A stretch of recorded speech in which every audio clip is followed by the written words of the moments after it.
We have heard that there may be a wild animal on the estate that hasn't been seen here for years. And what's more, it's a species that used to be all over Britain, but was hunted to extinction. And now they are making a return, and they may have made a return to our part of West Dorset. And I'm talking, of course, about the wild boar.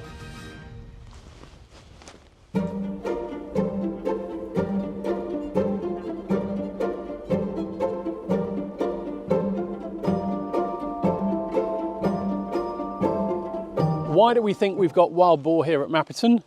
Well, the other day I was out walking with our great friend Derek Gow, and he of course helps us with our beavers. As we were walking along, he just looked down to his left and suddenly he saw a dark patch of mud.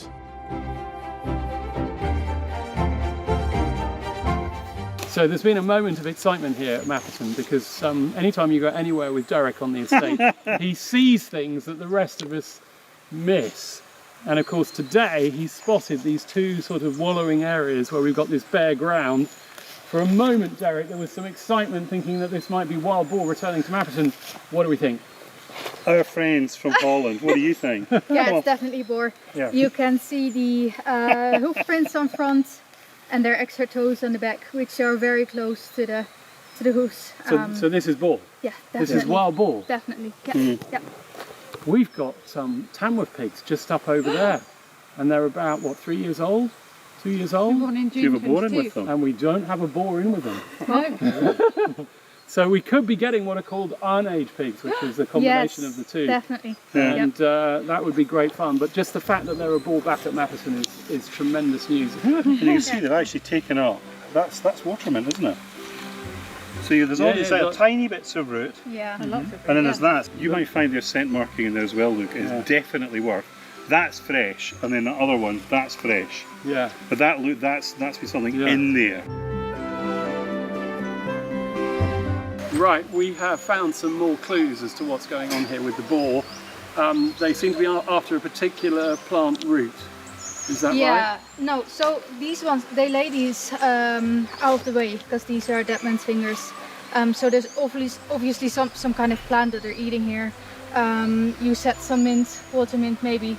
And, well, the watermint split up, but thinking on the hoof, I was going to say those dead man's fingers are very palatable for some species. Yeah. And what you're saying here is that they've eaten everything except for the really poisonous Yeah, they laid them on the side edge there. Well, you can see that bit, that vegetation coming, but the vegetation above the tubers is super sugar rich. Right. So, again, things that beavers, voles will take it in the spring before they take anything else because it's super sugar rich. That looks as if it's been severed. Yeah, definitely. Yeah, so it might be that they're actually going for that because they want the sugar right now. So the bottom line is the boar are having an absolute feast at Mapperton, but they may not be aware that they're playing very fast and loose with their lives, and they definitely don't want to be eating these things. And I shan't be cutting this up and putting it into the salad this evening. No, probably best not. Right. Unless you want to eliminate your avenues. That was incredibly exciting to think that wild boar have come back here, and of course we've been keeping a lookout on the wider estate since we saw that wallow area where the wild boar had got to. Now that is in a quite different place further down in an area called Holeacre, and we're now back up at Coltley. And the reason I've come to Coltley is because I have heard that there is a similar wild boar wallow somewhere up over here. So I'm out here today looking for it. Even more exciting is the fact that this is the area where the pigs are. These are our Tamworth pigs, and you can see, look what they've been doing. All of this wonderful rootling. This is all pretty fresh actually. We've had a lot of rain recently. So this is where they churn up the ground with their snouts. And of course, if there is a wild boar here, and if he has met these lovely ladies who I can see are on their way to say hello, then there is every chance that we will be getting what are called Iron Age piglets, and that is a cross between a wild boar and a Tamworth pig. I'm really hoping we do, because it would be very exciting to have those back at Mapperton. Let's go say hello to the ladies, and then let's go and see if we can find evidence of a wild boar wallow.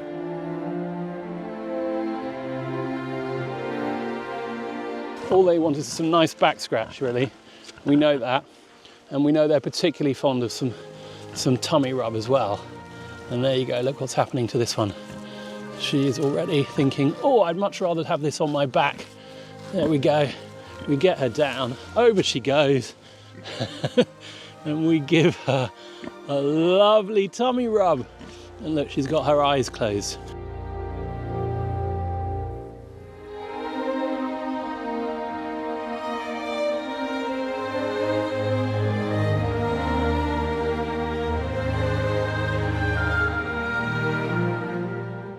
Look at this wonderful pond.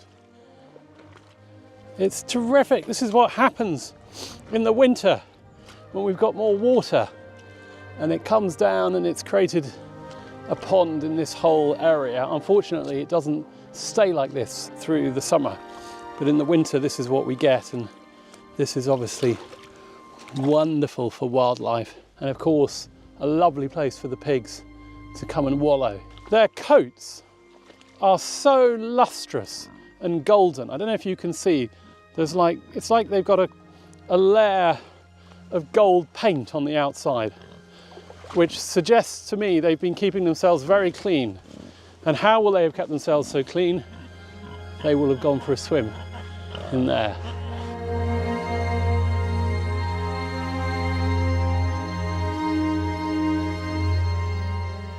So the reason I'm here is because Claire Kingston, who's the estate manager, spotted a wallowing area here, and she sent me a photo which shows that there has been an animal wallowing, which we don't think is our pigs. We think it's the wild boar. And it looks like it could easily be one of these little round areas here, which are now filled with water. They haven't been churned up, they've been wallowed in. And so the thought is that we want to check to see if we really do have a wild boar and whether he's going to come back here. So Claire suggested that I bring up a camera trap and install it, and that's what I'm going to do. Hopefully we will see some evidence and we can come back and get the card in a week or two and see what we find.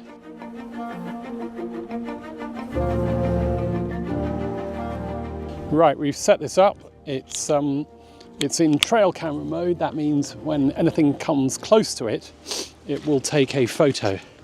And probably something like that. Gonna wind it round a few times. Okay, that's all pretty secure. I'm gonna try and lean this forward a bit.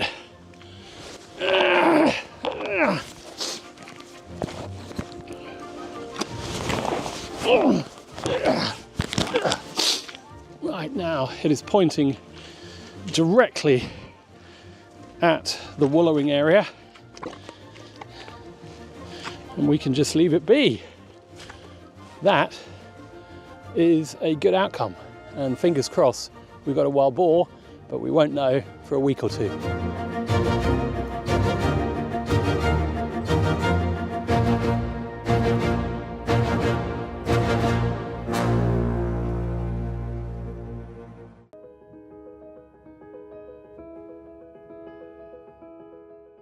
Here we are up at Mapperton Wildlands, up at Coltley, and today I have the pleasure of Jodie's company. Jodie, you haven't been on Mapperton Live before, have you? I don't think so, unless I've been secretly filmed. You might have been secretly filmed, well, in the background. Yeah. Yeah. Jodie started working at Mapperton as a volunteer, what, about 2 years ago? I think so, yeah. Yeah? Yeah. And since then has become an absolutely indispensable member of the team here, because she also now oversees the holiday cottages, making sure all the bookings run smoothly, and also leads guided tours here at the Wildlands called Ranger Rambles. And so I wanted just to walk and have a chat with Jodie about all of that. What's going on? What's going on? What is going on? Well, we're just out on Coatley at the minute, which is this is where the ramble takes place. Do you start your ramble down there? Or We do, yeah. We come through here, Yeah. and it's kind of like a good place to start because, yeah, you can get a good view of it here. What do you say to people when you kick off up When here? I kick off, well, this is quite a good bit to enter into because you can kind of see the sort of what we've got here is a lot of thistle and stuff. Yeah. And it's good to compare with some of the other parts of the project. This would have been farmed traditionally. That's because it's flat. It's easy to farm on here. But Flat-ish. Flat-ish. Flat is relative, isn't it? As flat as it gets around here, yeah. Yeah. But when we sort of go down further into the ramble, you can see the plant community's changing, and yeah, it's just it's a really good sort of place to start and see what it was and where it could go to as well, because obviously this is very early days, this project. And we're hoping, obviously, that these areas that have been more agricultural will become richer in their species. And in fact, we can see some rootling here, can't we? The pigs have been. Now, I feel like a bit of a fraud when I lead tours at Mapperton because what do I really know about ecology? It's not something I ever studied. No. You did a degree in conservation biology. Yeah, I did. What did you learn in that? Yeah, a bit of everything really. It was great. So yeah, we did like biodiversity. So yeah, a lot of focus on reintroductions actually. Wasn't really when I was doing my degree. Rewilding wasn't really sort of the term that was thrown around. Yeah, what was the term then? Sort of like reintroductions, translocations, stuff like that was sort of more common practice. Was that thinking more because one of the things that we've all realised is that very targeted reintroductions without thinking about the ecosystem obviously often isn't as effective. Yeah. And I guess it was more targeted reintroductions. It was very targeted, and I can't remember the statistic, but it was very low. Like the amount of those sorts of projects that actually would end in success for various different reasons. But now obviously conservation is looking to the landscape scale and sort of restoring ecological function rather than just focusing on individual species. So yeah, which is what's happening here. Yeah, and it is happening, isn't it? It's happening. It's rather wonderful how it's happening. What do you point out in the botany here? In the botany? Yeah, so here obviously there's a lot of thistle and stuff which we kind of term as like undesirable species, but interestingly I was walking here earlier and you can see there's some yarrow coming up now. Yeah. This wouldn't have been part of this patch here, so when it was improved in farm terms they would have seeded this with rye and clover. Yeah. So where this stuff's coming back, yes, it's an indicator, isn't it? Yeah. That things are actually starting to happen. Exactly. In a way that the succession is richer. There's more seeds from more plant species that are propagating. For sure. Yeah. Yeah. I mean, this could have been helped by the pigs because the pigs have spent a lot of time up here rooting. They have. You can see the rootling impacts all the way along. And then that's sort of giving bare ground for these seeds to germinate. Now, one of the favourite things that I like pointing out over here is the sycamore coming through the bramble, because we've got this expression that thorn is the mother of oak, but in this case it's the mother of sycamore. Sycamore, yeah. Which is the same principle. You know, that the thorn is giving cover and protection to these young saplings. Now, I've just noticed something rather wonderful. We've got the ponies. The ponies are down there. Look at them. They're they're staying out of the sun, aren't they? They are hiding under this magnificent old oak, which is giving them shelter on this rather warm day. It's lovely. Butterfly species. What have we got here? There we go. Oh, there we go. We've got a meadow brown there. Two meadow browns. We do get a lot of those. Yeah. Yeah, we had a butterfly survey the other week and we recorded over 1,000 butterflies in one survey. 1,000 in one survey? What's that one? That's a little white one here.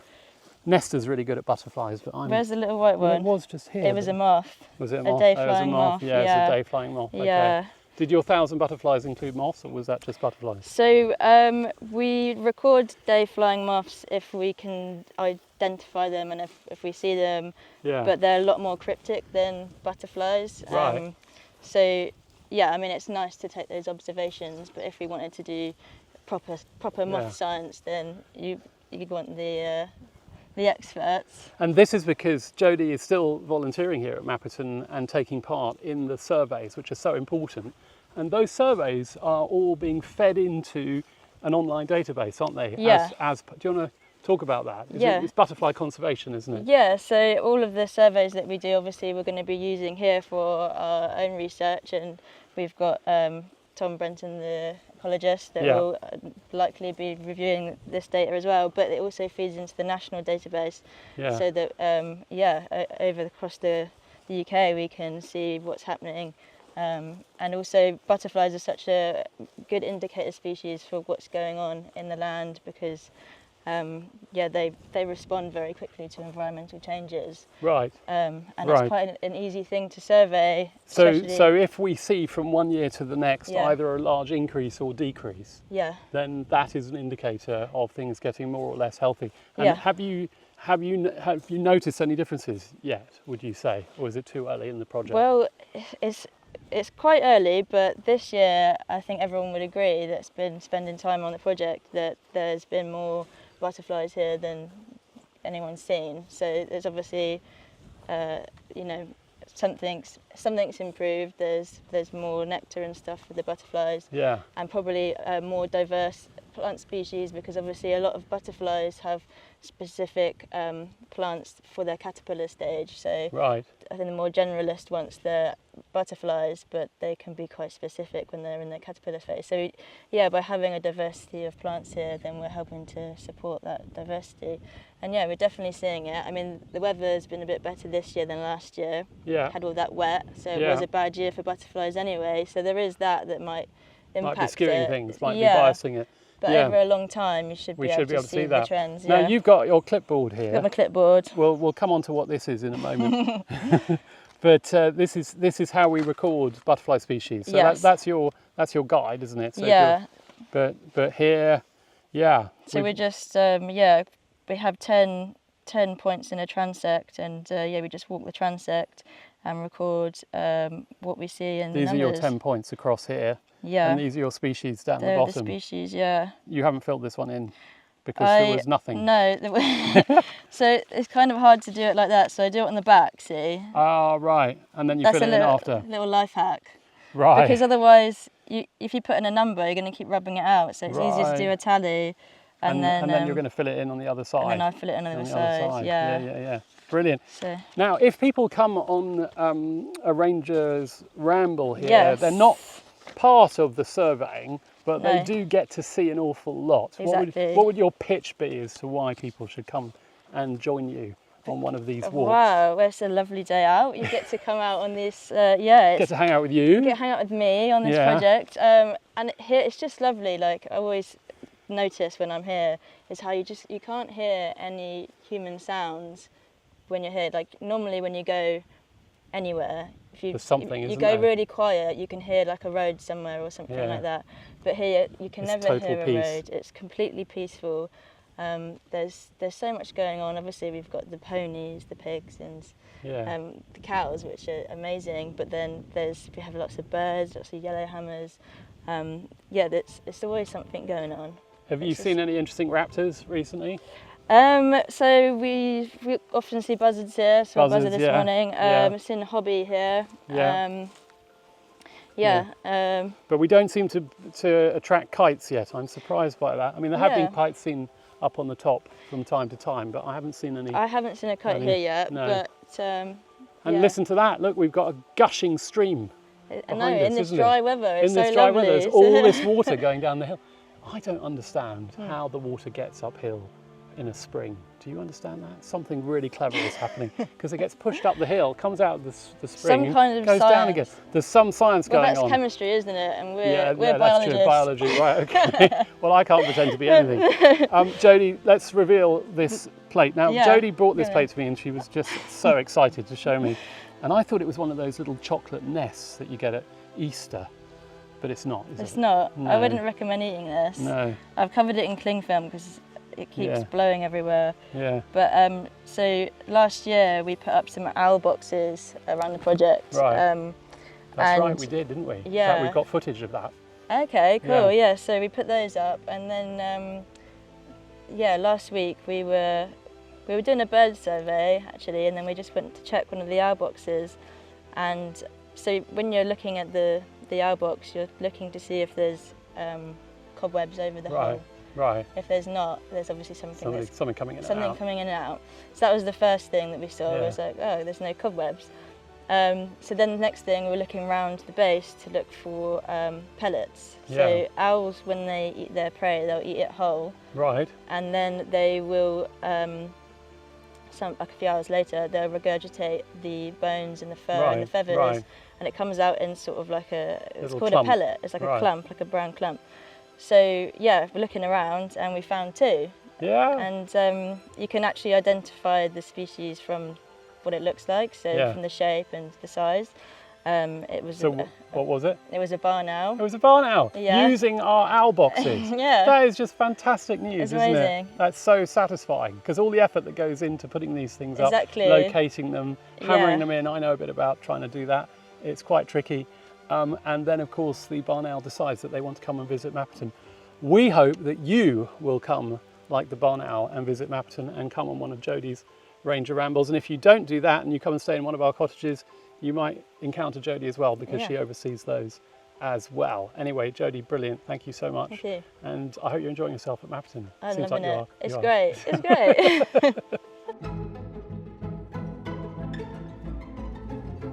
Right, we come up the Coltley Road with Claire, because Claire needs to show me something, and it's not good. Is It's that not right? good, no. I've been keeping an eye on this bracket fungus over the last, since the end of June, beginning of July, and it's not looking very promising. And there's some more fungus that's actually appeared further up the trunk.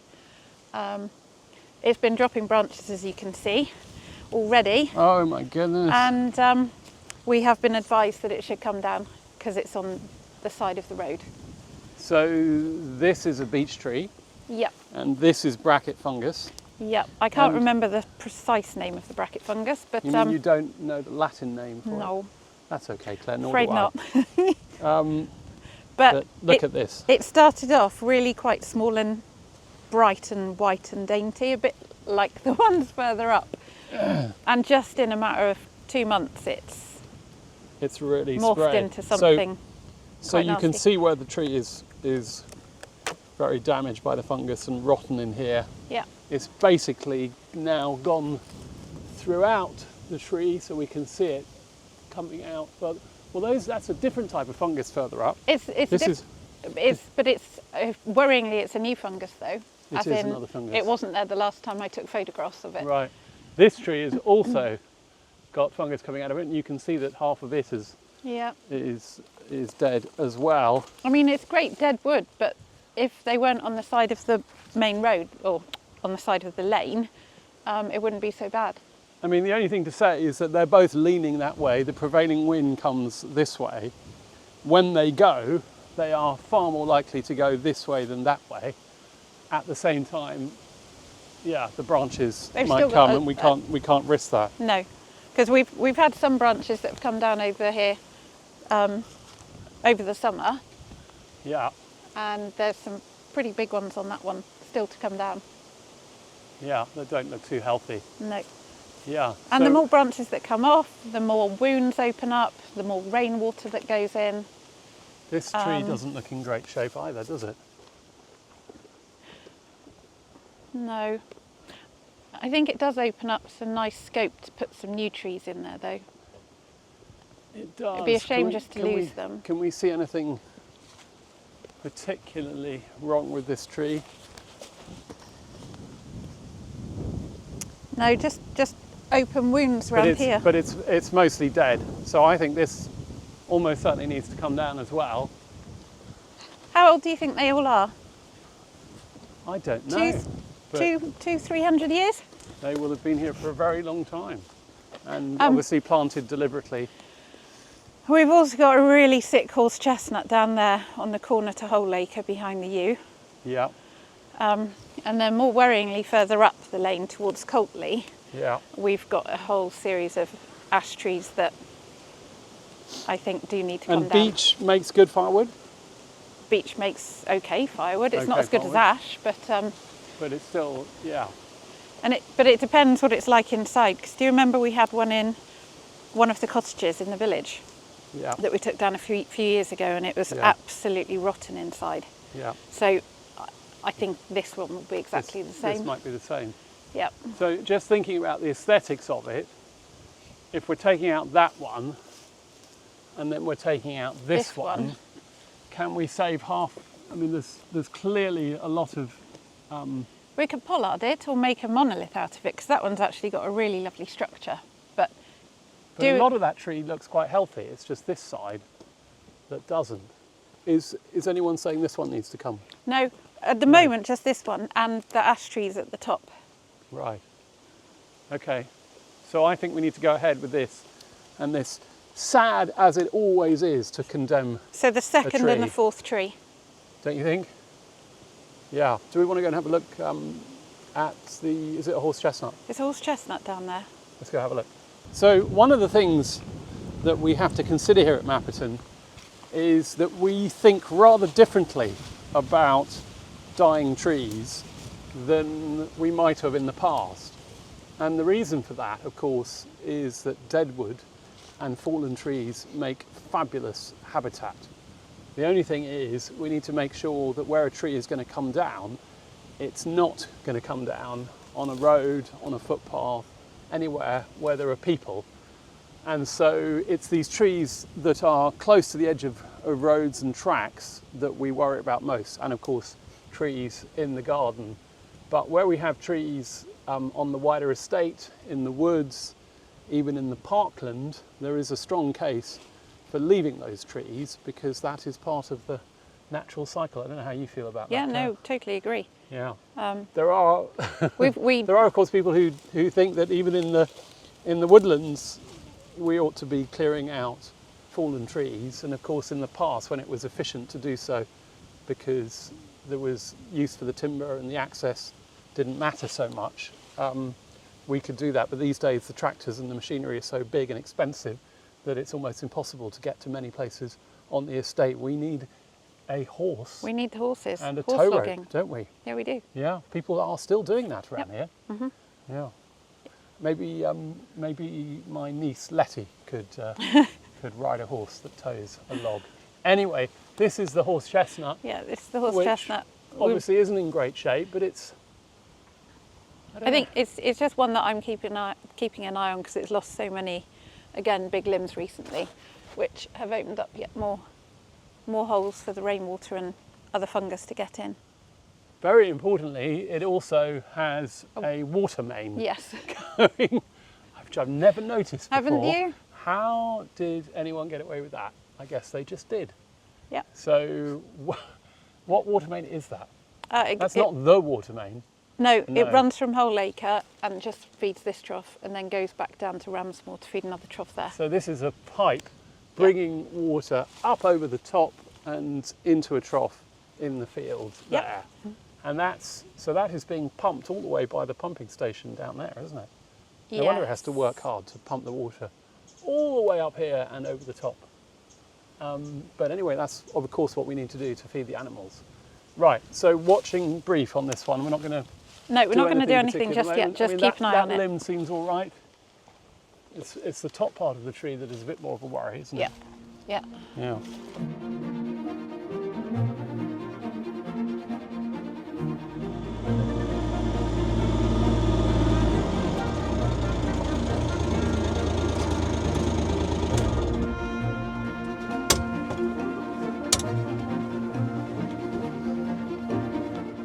Well, we're up at the Gallops. The Gallops, of course, is the big field. It used to be an arable field, and it's now part of the rewilding project, with one little exception, which is Claire's pasture. How's your pasture, Claire? It's shifting. Shifting. It's shifting. The sheep have got fresh grass. Yep. That's the most important thing. Yeah. Anyway, we're not here for the sheep. They're tidying up the edges. We're here because we are at the start of what could be something really quite exciting at Mapperton. We're here because this is the start of a really exciting project here at Mapperton. We are hoping to get some grant funding to construct a route around part of the estate for all-terrain mobility scooters, and that would mean that a section of the population that finds it really hard to access the countryside because of mobility issues is finally able to come to Mapperton and enjoy this wonderful landscape and rewilding.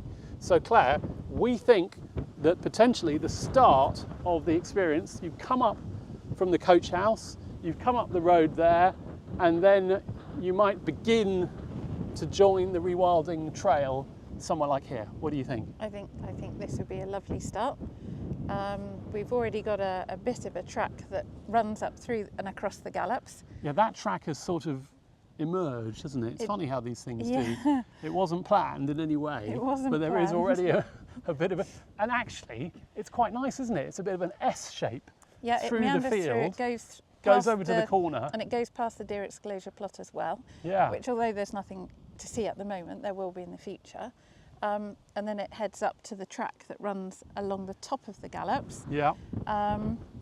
So I think what we'll do I now think it's a good start. is a good start. What we'll do now is we will try and go in this vehicle along what we think roughly might be the route. Yep. Because we're looking out for areas where the camber is too great, where the incline is too great. Apparently they can go 1 in 4. 1 in 4, which is probably more than we have here.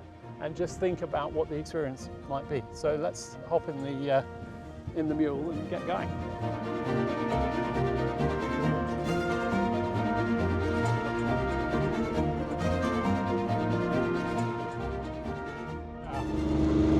So we're heading along the track. As we say, this wasn't an intentional track, but it's worked quite well. And we're coming across the Gallops here. Within the Gallops, we've got these small sections where we're planting trees, because the idea here is to create wood pasture. And for wood pasture, you need wood. One of the interesting things to look at, though, is just up here on the left. So, of course, this field, very sensible, Claire. This field is on its rewilding journey. And whilst at this time of year, which is the beginning of autumn, all of the flowers have died back, earlier on, there's really quite a lot going on in here, which has always been a surprise since it was previously winter barley. We've had our issues with ragwort in this field, but I think anyway. But not this year. But not this year. No, not this year at all.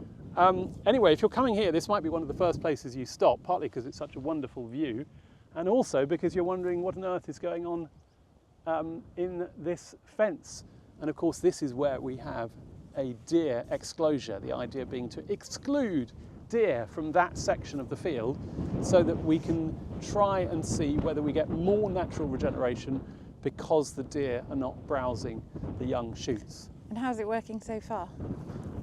I have been looking for young shoots, have you? And I haven't seen a huge number. No. But it's still quite early days. It's only the second year. I've managed to tube 1 oak on the other side of the exclosure You plot, and that's it. You have tubed an oak. Yes, not inside, outside. Oh, outside. Yeah. Okay. Well, that's the wrong place, isn't it? I know, but an oak's an oak. We should be going and burying some oaks. Anyway, I think this could be a good first stop, not least for the view. What do you think? I think it's a spectacular view. You've got Hook Park, you've got Coltley, you've got Langdon, you've got the Bedminster Downs over there. And the idea will be, Claire, to have stakes in the ground with a QR code Yep. and a map so that people know what's going on. You go on the QR code and you can read up, watch a video perhaps. Maybe it will even appear like this. Right, on to the next one.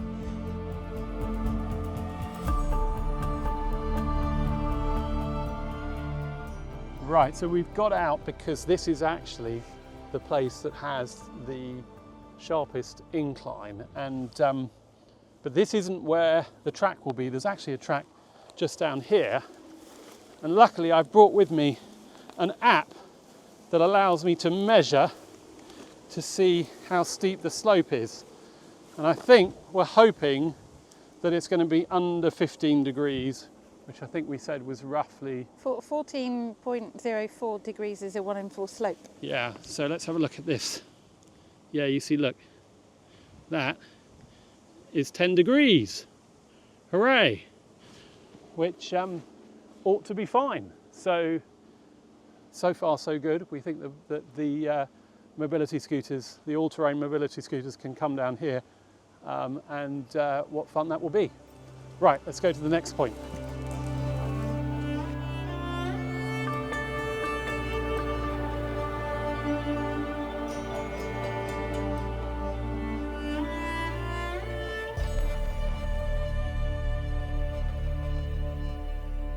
Right, here we are in Home Wood, which is fabulous because, again, it's the one bit of woodland at Mapperton that is actually flat.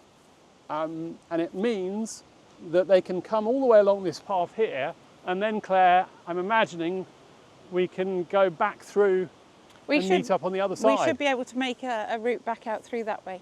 Yeah, clear the bramble, clear some of the nettles, and then you go back out into the gallops and through there, which will be brilliant because coming through here, as people who watch Mapperton live in the spring, it's a carpet of bluebells, the smell of wild garlic, it's just wonderful. So hopefully we could open it up in March, and people will be able to come and see all of those things from their ATV mobility scooter. Yeah, fabulous. All right, one last stop.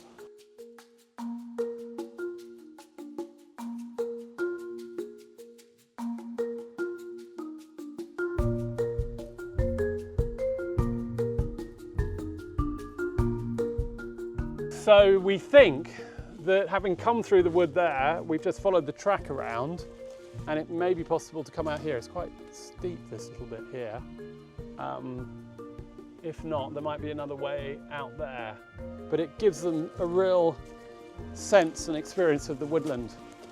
Of course, one of the issues is going to be staying on top of fallen branches and things. And oh, it's caught up there. we get under it? No. Hang on, shall I move the mule? Well, wait a minute. Where's it going to come down? Thing is, we kind of want it to go the other way over, don't we? But we do. I'm just going to push the mule back a bit. Unless, by doing this, Claire, we then drag it. Because then we can spin it round.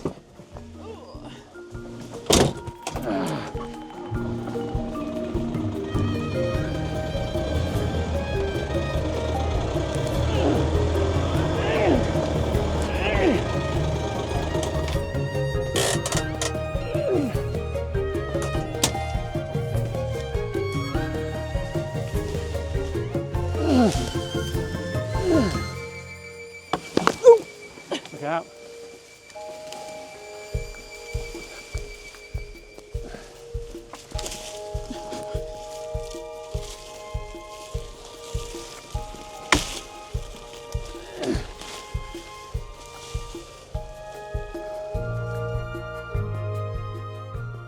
Anyway, it looks very promising. Next step is we get an expert to come and look at the track and tell us if it's all doable, but feeling quite hopeful.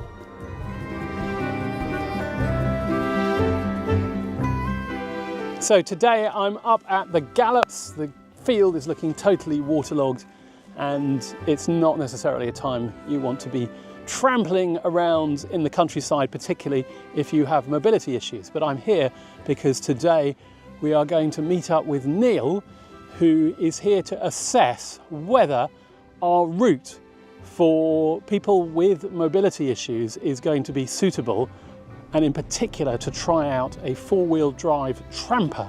This is a mobility scooter that can actually cope with this sort of terrain and these sorts of conditions. So let's go and try and find them.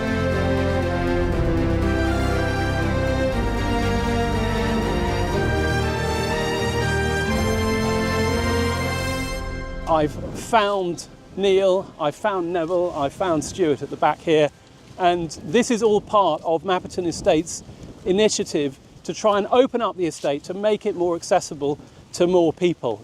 And Neil is here. Neil, do you want to introduce yourself and tell me about the project that you lead? Yeah, thanks, Luke. Neville and myself are from a charity called Disability Together.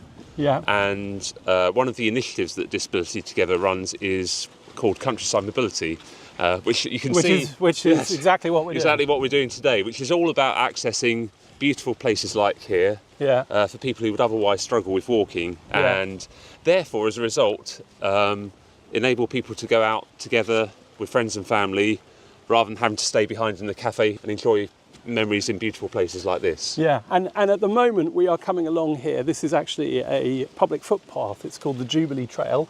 It's one of Dorset's jewels, actually, in terms of access and people's ability to enjoy the countryside. Neville, what are you making of it so far? It's absolutely fantastic. It's lovely to be able to actually get out in the countryside. Yeah. Some wonderful views. Yeah, the paths are really and you've been accessible. up in the woods. What was that like? That was fun. Yeah. Challenging in parts, but certainly all doable. Because we've just had the most momentous storms here. Everything is waterlogged. There's puddles. There's bits of trees down, and somehow this amazing machine has just kept going. So it's obviously pretty capable. Definitely, and I'm looking forward to coming back on a nice summer's day. Yeah. And also come back on a day where you're not here just to test things out. You're here just to really enjoy the scenery and the countryside. So you're not just looking at Mapperton, you're looking at other places as well, other opportunities within this area to provide more access. Absolutely. We already have a quite wide network across the southwest of around 60 different locations, having this particular initiative's been going for 15 years now. But it's great to continually discover these places where we can open up more access. I mean, for Neville and myself, it's the first time that we've properly been here today, and to be able to see what's possible here is great, and to know that it can then be part of other places nearby, because people, we find, even though when they first use the tramper are thinking it's just going to be a one-off, when they've used it and discovered what's possible, their next question is, well, where else can I go locally?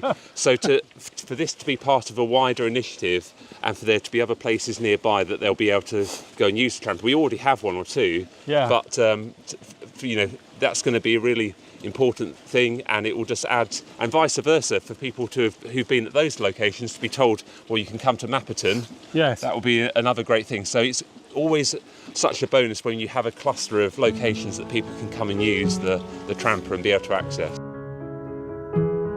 Stuart, you're from Dorset Council, which obviously has a role in trying to make sure that there is as much accessible areas as possible for people to enjoy. What's your specific role? So I'm a senior green space ranger, primarily for West Dorset and the coast path.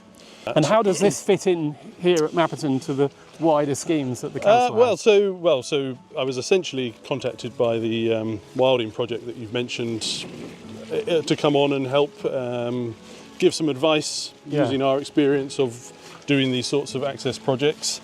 So where we can attract funding, we do like to improve bridleways, footpaths to make them more accessible to everybody. Quite often you find very wet, muddy areas that people can't get to, like this one. And the tramper has just done brilliantly. He's gone straight easier through, than us, isn't he? And have you seen anything here that has made you think, gosh, if they did it this way or that way, or do you feel that this is actually quite straightforward? No, I mean, so far a lot of it has been fairly straightforward. There is obviously some wetter areas, particularly in the forest or the woodland where we were before. That's a lovely waterfall. If we just pause here for a second, Neville, we've stopped here because actually we've come to what I think is one of the really interesting points on the walk. This is where the village of Mythe was, and there are still ruined cottages just down the bottom here. And what you can see here is the remains of, there's a sluice still there, and there would have been a mill. right on the corner there. We think you can see just about where it would have been, so not big. And Mythe means the confluence of two streams. So you've got one stream coming here and another one coming along there, and where they join is where the community were. And it's just extraordinary to think that up until the 50s there were children walking up to school at Mapperton from here, living their lives quite happily in cottages buried in the woods down here at Mine. Very nice. So this is the sort of place where we think it would be important to provide some interpretation, whether that's things that people take in a booklet or a QR code. It's not much signal here, so or whether we put in some sort of tasteful places for stopping. Makes it accessible to someone like yourself who can't walk very far. Well, exactly. Yeah, you'd never see it otherwise. And isn't this just a lovely place to be for a bit? Just saying, yeah. Yeah. I like Excellent. it here very much. So we'll say that one again. I said I like it here very much. I feel in touch with nature. Yeah. A lot of sites we go to are really good, but this is something special. Well, that's really good to hear, because that's what we think, and it's been hidden from view from lots of people. We probably don't want huge numbers, but just about the right level of people who really appreciate it. It's very nice that you're opening it up. So please come back. Definitely will. On a hot, sunny summer's day.